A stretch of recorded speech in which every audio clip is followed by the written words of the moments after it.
Ciao Putei.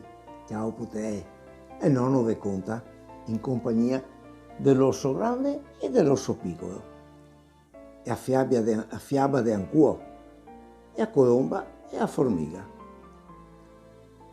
E ora, una formiga si avvicinò a un piccolo ruscello che aveva sede e voleva bere un po' di acqua fresca e anche buona. Ma là vicino, poco lontano, allo stesso ruscello, c'era anche una colomba che gli era a bere e che la osservava così distratta e beveva a piccoli sorsi. A tutto un momento, cioè a tutto un tratto, senza saper neanche ella come che fosse sta, e la formiga che ha perso l'equilibrio e si piombava su di testa nelle acque del ruscello. E la corrente era forte, massa forte per una piccola formiga che era piccinina.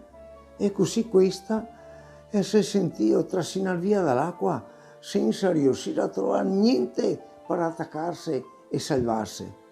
Aiuto, aiuto, me nego a provare a sigare e a formiga, ormai che era finita anche tutte le speranze.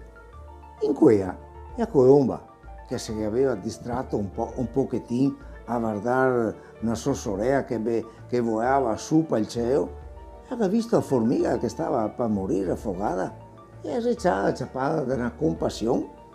Ciao, attaccati a sto ramo e a gridare alla formiga. E nello stesso tempo a lanciare il tocchetto di legno che si era trovato vicino là per caso.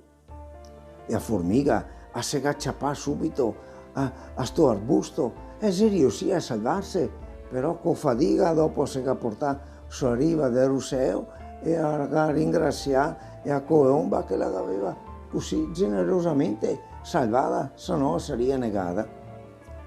Ciò, non ha potuto ringraziarla a voce e la colomba bianca si era alzata in volo e adesso volava alto nel cielo azzurro, troppo lontano perché la formiga potesse farsi sentire con sua vocetta fina che aveva.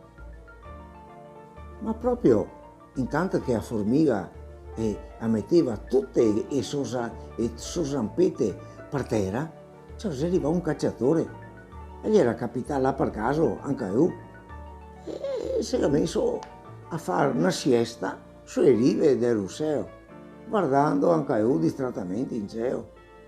E non era tanto convinto di trovare qualcosa a cui sparare.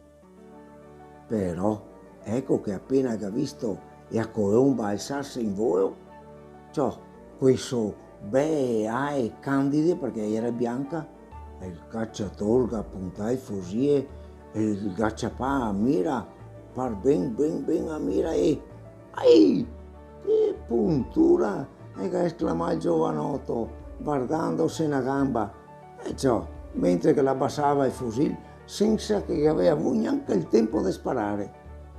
Ma guarda, deve essere stata che la formiga, perché qua in giro non che sia altri.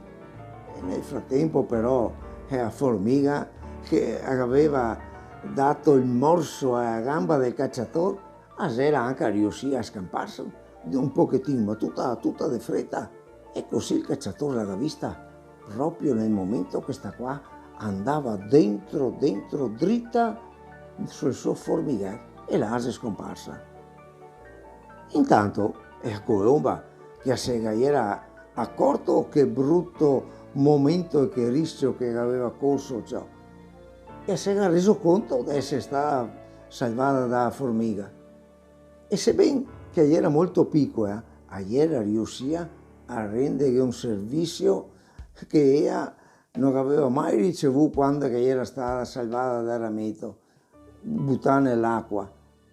E fu molto, ma molto grata e anche ella in cor suo, perché ormai la formiga si aveva sconto e non poteva più parlargli.